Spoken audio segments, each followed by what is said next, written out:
cerca de 80% dos leões morrem antes mesmo de atingir 2 anos de idade. As fêmeas representam apenas cerca de 25% da população de leões. Suas chances de sobrevivência são pequenas e ao longo da vida enfrentam muitos desafios. Apenas alguns conseguem percorrer todo esse caminho. É sobre eles que vamos falar hoje.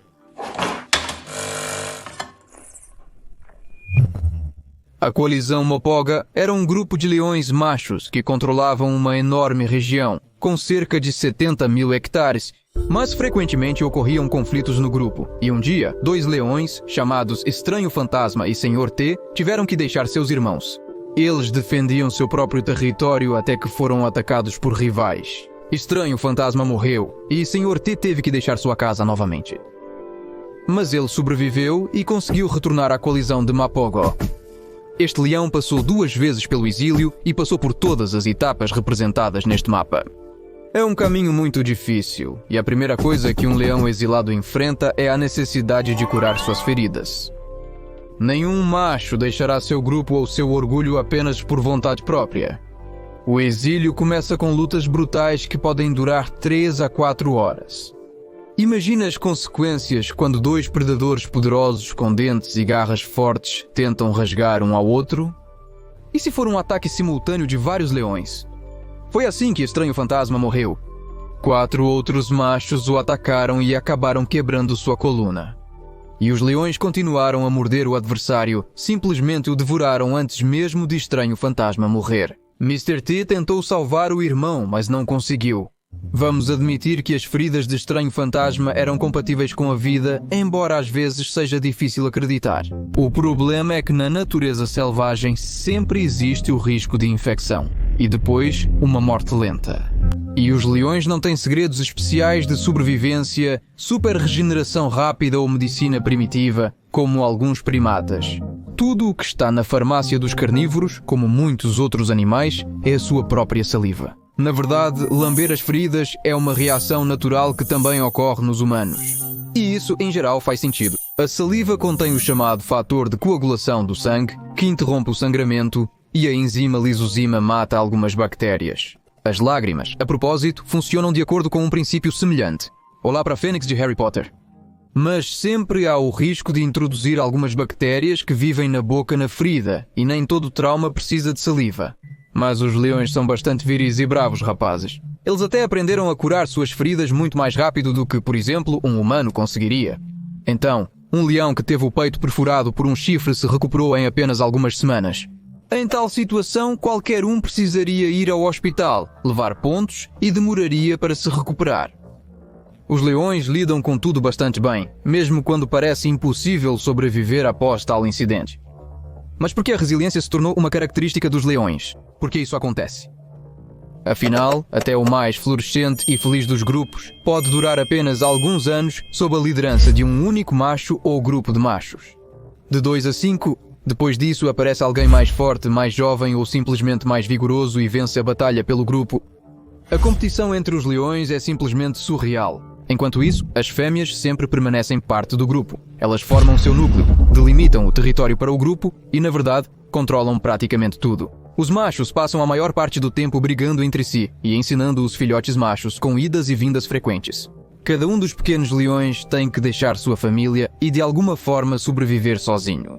Se, é claro, os leõezinhos sobreviverem até a sua expulsão. Apenas imagine, a cada poucos anos chegam novos machos nômades que expulsam ou matam o líder, e então se livram de todos os seus filhotes. No final das contas, os jovens leões se encontram diante da escolha de morrer em uma luta com um leão mais velho e experiente ou serem exilados. E geralmente é compreensível o que escolhem. Lembra-se do Simba de O Rei Leão? Ele estava muito insatisfeito com seu destino, almejando tomar o poder. Mas do ponto de vista dos leões reais, Scar é apenas um sortudo. Ele conseguiu se tornar adulto.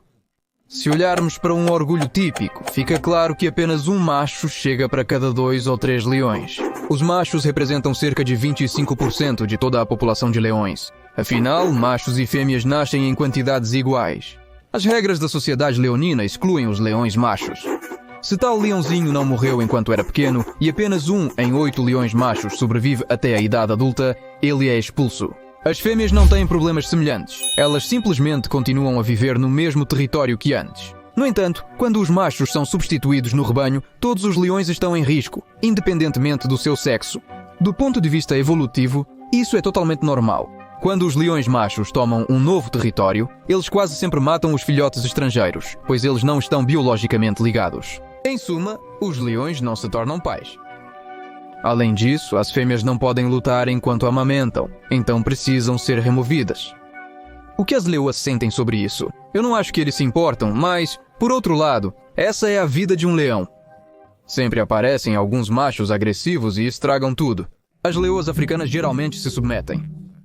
Mas uma fêmea de leão asiático chamada achou uma solução inusitada para a questão.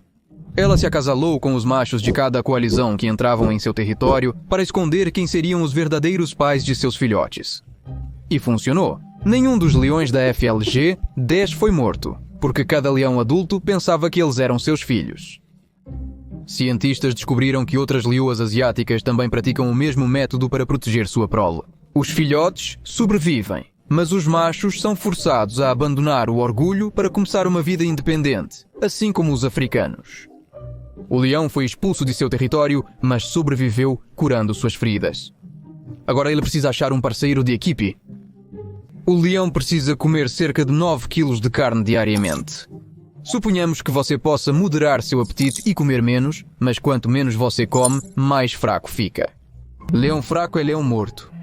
Você precisa caçar uma presa grande. Capturar algo pequeno, claro, é mais fácil, ou pelo menos mais seguro. Porém, a energia que um leão gastaria para capturar um rato não seria compensada pela refeição que esse rato proporcionaria.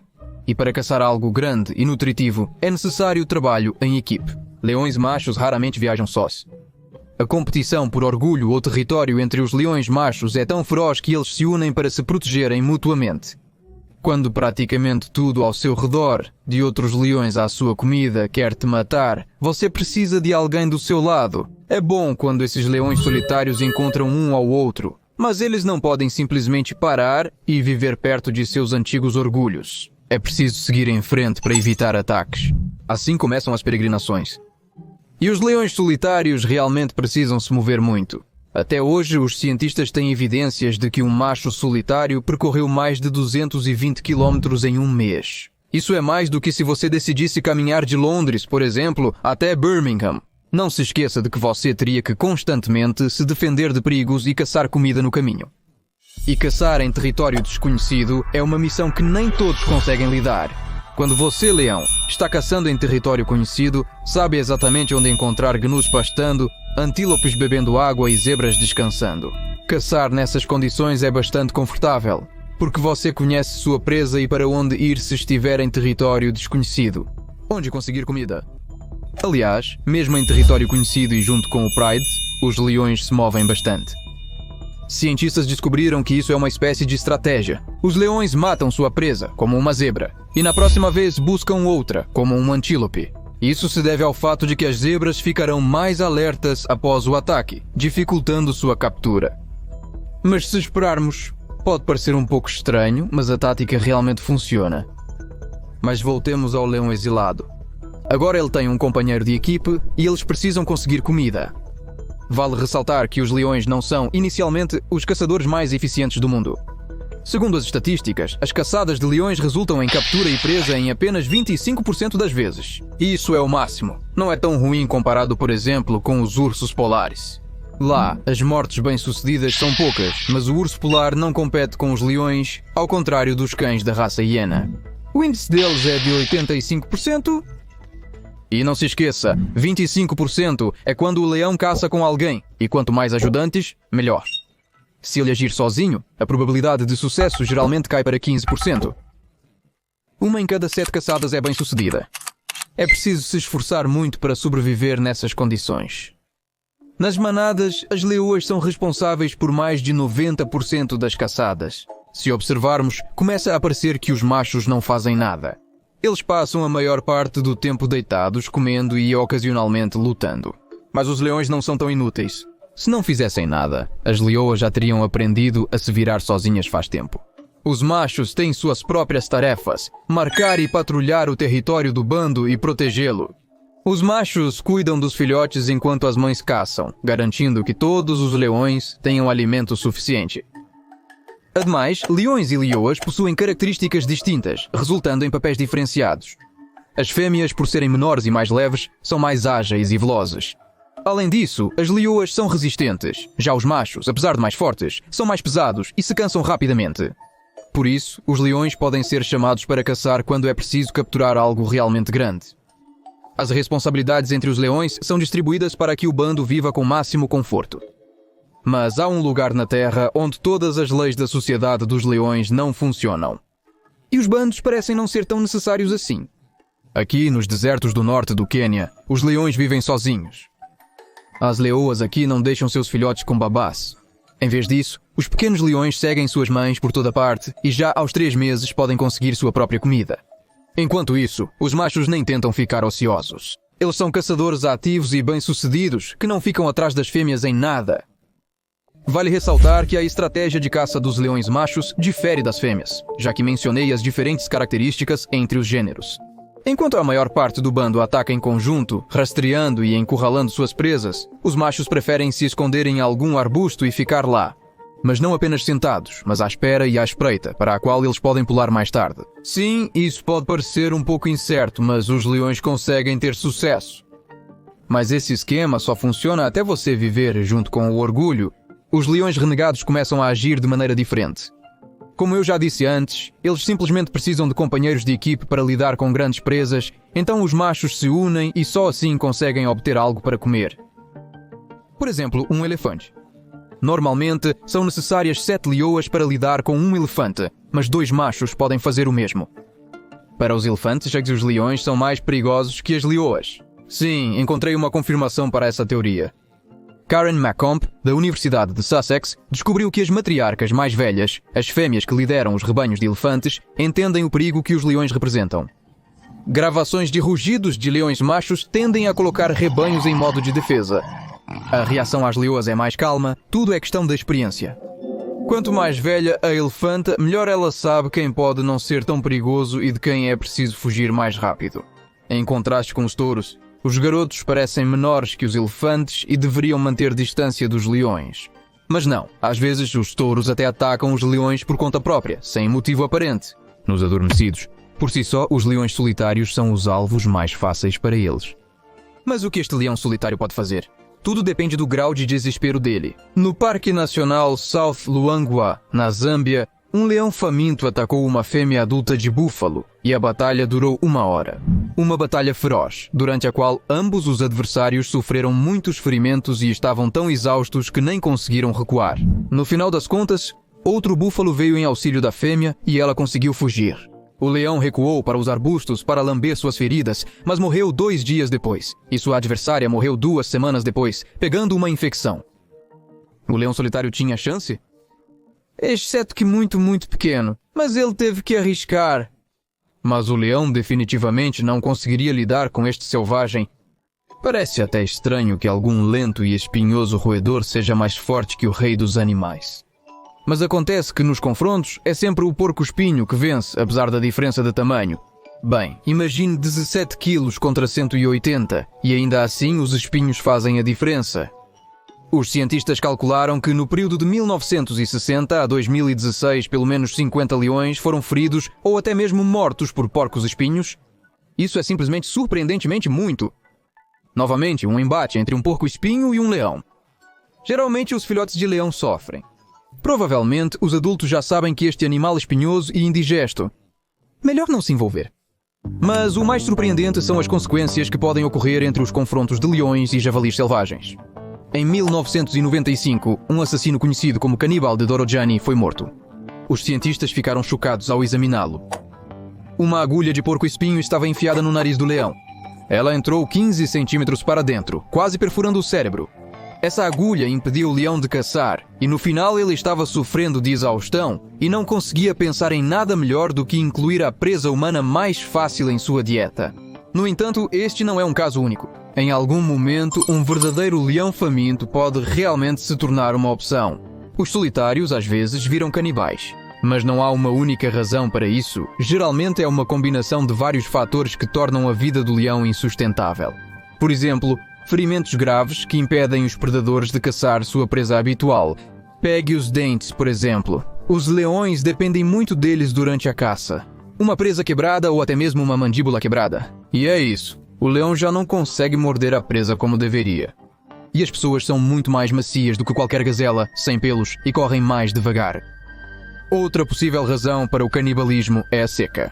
A quantidade de caça disponível diminui e a comida se torna mais difícil de conseguir enquanto as pessoas não dependem tanto do clima. Mas há outra razão. Às vezes, você simplesmente gosta do sabor humano. E isso já soa realmente assustador. Cientistas afirmam que um leão pode ensinar outro a caçar pessoas. E se as fêmeas conseguem lidar mais facilmente com esse hábito prejudicial, os machos geralmente enfrentam problemas reais. Eles simplesmente não conseguem parar. Isso, claro, não significa que todo macho solitário que ataca um humano se tornará um canibal, mas o risco ainda existe. Mas o cenário mais terrível é quando todo o bando de leões e leoas começa a se alimentar de humanos. É uma ameaça constante e assustadora para qualquer pessoa que viva nas proximidades. Aqui está um fato que ainda me surpreende, embora eu tenha aprendido sobre isso há algum tempo. Os ataques de leões em pessoas dependem da fase da lua. Sem misticismo, isso tem uma explicação extremamente científica. Os leões caçam principalmente à noite. Quanto mais escuro ao redor, mais bem-sucedidos eles são, podendo comer mais. As noites mais escuras são antes da lua nova, e é nesse momento que os leões tendem a se alimentar. Mas quando a lua está cheia e brilhante, é difícil se aproximar de sua presa usual. E os humanos? Bem, você já entendeu? Somos algo como a opção de fast food mais fácil para os leões na lanchonete mais próxima. Quando na lua cheia não há humanos por perto, os leões, bem, simplesmente comem menos. Mas mesmo se deixarmos de lado a influência da lua, os problemas não desaparecem. Outro obstáculo no caminho dos leões é o clima. Eu já disse que devido à seca, os leões podem se tornar canibais, mas isso, claro, é uma medida extrema. Normalmente, na estação seca, a presa habitual dos leões se dispersa em busca de comida e água. Os leões têm que seguir a presa e, como resultado, eles acabam fora dos limites de seu território, em território estrangeiro. E onde há território estrangeiro, há aqueles que o defendem. Assim, a seca leva os leões a constantes confrontos com outros leões e às vezes com pessoas. A seca faz com que predadores ataquem o gado com mais frequência e fazendeiros tentem mover seus animais para mais perto das fontes de água. Em suma, o território de repente se torna muito pequeno para que leões e humanos possam coexistir ao mesmo tempo. A seca causa conflitos sérios. Apenas na Namíbia, no período de 2013 a 2015, 27 leões foram mortos por atacar o gado. Mas, sendo honesto, ela também tem qualidades. Pode parecer estranho, mas os herbívoros, que normalmente compõem o menu dos leões, ficam mais fracos durante a seca, tornando mais fácil caçá-los. Ao contrário deles, os leões estão bem adaptados e podem obter água da carne. Para evitar cruzar com os leões, os herbívoros começam a pastar no horário mais quente do dia, e isso realmente ajuda. Contudo, devido ao calor intenso, os herbívoros ficam mais vulneráveis aos predadores. Uma presa fácil e vulnerável. E assim, por um lado, as secas causam problemas para os leões, mas por outro lado, eles ajudam. E até mesmo os assassinatos de fazendeiros não afetam de forma alguma. Nos últimos 7 anos, a população de leões do deserto, na Namíbia, só aumentou durante as secas mais severas. Esse é o paradoxo. Embora, se olharmos para isso do ponto de vista da evolução, tudo se torna um pouco mais claro. A seca elimina os indivíduos mais fracos, fazendo com que apenas os mais fortes e adaptados às adversidades sobrevivam. São eles que passam adiante seu material genético, e o número de leões fortes só aumenta. A estação seca é o oposto da estação das chuvas, e se eu fosse um leão, eu odiaria essa época. A grande quantidade de umidade transforma o território em um pântano lamacento, fazendo com que os leões fiquem doentes com mais frequência, e às vezes até morram. E a comida? Na estação seca, a presa se dispersa em diferentes direções, forçando os leões a persegui-la. Mas mesmo assim, a presa potencial tenta se manter perto da fonte de água. Agora imagine que, em vez de uma, você tem, 10 dessas fontes. Uma cena típica da estação das chuvas. E para onde vai um leão faminto? Até encontrar uma presa, você ficará exausto e molhado. Mas mesmo se os leões conseguirem lidar com tudo isso, mesmo se as condições climáticas forem perfeitas, sempre haverá outros perigos. Caçar sozinho é difícil, especialmente se você está acostumado a ter as fêmeas caçando para você. É por isso que os machos se reúnem em coalizões, simplesmente para não morrer de fome. Mas se os leões caçam em regiões ricas em presas, eles inevitavelmente se deparam com outros leões territoriais. Leões que também querem comer e não pretendem compartilhar sua refeição. Isso provoca sérios conflitos. E quando digo sérios, quero dizer que a causa mais comum de morte para um leão é outro leão. Sim, é o que os especialistas afirmam. O que é considerado um crime no mundo dos humanos, na natureza selvagem é a ordem mais comum e correta das coisas. Entre os solitários, conflitos são frequentes. É mais vantajoso para eles se unirem para sobreviver. Mas ei, são leões! Predadores nem sempre agem de forma muito lógica. Às vezes, eles só precisam arrastar uma antílope morta qualquer. E não se esqueça das mudanças climáticas e da perda de habitat. Conforme a população humana aumenta, cada vez mais terras são utilizadas para a agricultura. Estima-se que, nos últimos 20 anos, a população de leões africanos diminuiu cerca de 1/3. E claro, os foguetes. Os caçadores furtivos sempre atuam, independentemente do clima ou da fase da lua. A previsão de alguns cientistas é até mesmo desanimadora. Eles dizem que em 20 anos perderemos mais metade da população de leões. O mais intrigante é que não se sabe precisamente a quantidade atual de leões na natureza. Eles estão se tornando cada vez menos. Esse fato está se tornando cada vez mais difícil de contar. Leões raramente são vistos, se escondem das pessoas. Um bando ainda pode ser notado, mas um solitário. E ainda assim, nosso leão sobreviveu. Se passaram alguns anos, ele começa a se preparar para o retorno. Lembra-se de como no início da jornada ele tinha que escolher entre caçar pequenas coisas e correr riscos? Agora o leão tem força e experiência suficientes para caçar girafas. Sério, no Parque Kaglagadi, 2 leões atacaram uma girafa que pesava cerca de 6 vezes mais que eles. E que se dane o peso. Olhe para a diferença de tamanho. Olhando para essas fotos, é difícil acreditar que essa caçada poderia ter terminado com sucesso. Mas eles conseguiram.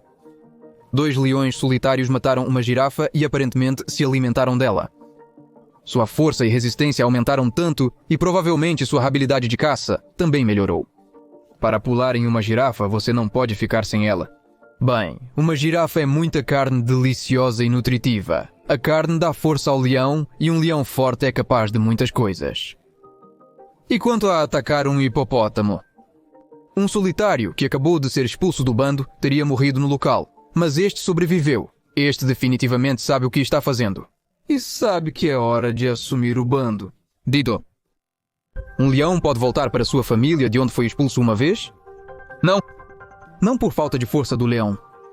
Na vida real, as coisas são diferentes dos filmes da Disney. O macho que assumiu o orgulho luta com todos os seus rivais. Mas se este é o seu orgulho natal, entre essas fêmeas estarão sua mãe, irmãs, tias. Em geral, nessas condições, não há diversidade biológica, apenas doenças genéticas e outras coisas desagradáveis. É por isso que os leões nunca voltam para seus orgulhos. Isso é desnecessário, pois há muitos outros por perto. Em média, para ganhar força, um leão precisa... cerca de 3 anos. Machos de 2 anos viram párias. Aos 5 anos, eles já estão prontos para reivindicar seu território e companheiros. Isso significa que eles certamente terão sucesso? Não mesmo. A história está repleta de tentativas fracassadas de conquista. Aqui está um exemplo. No Parque Nacional Masai Mara, um leão solitário se aproximou de uma matilha de leões com a clara intenção de se livrar deles, mas as leoas quase o devoraram vivo.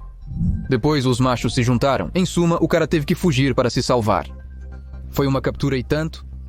E, em geral, como eu já disse, a principal função do macho é proteger o bando. Justamente de convidados indesejados como estes. Eles têm que lutar praticamente o tempo todo. E de novo. Novamente, não surpreende que falte energia para caçar. No final das contas, os machos ficam tão cansados que acabam se rendendo e cedendo seus lugares para os mais jovens e fortes, enquanto eles próprios vivem em solidão. Ou se unem em coalizões. Até este vídeo, eu desconhecia essa forma de existência dos leões. E a história da coalizão Mapogo, com a qual comecei, é totalmente digna de ser filmada. Se fizessem um filme sobre esses caras, em vez do remake do Rei Leão, teríamos um ótimo filme de ação. Ou um thriller. Normalmente, o esquema parece assim.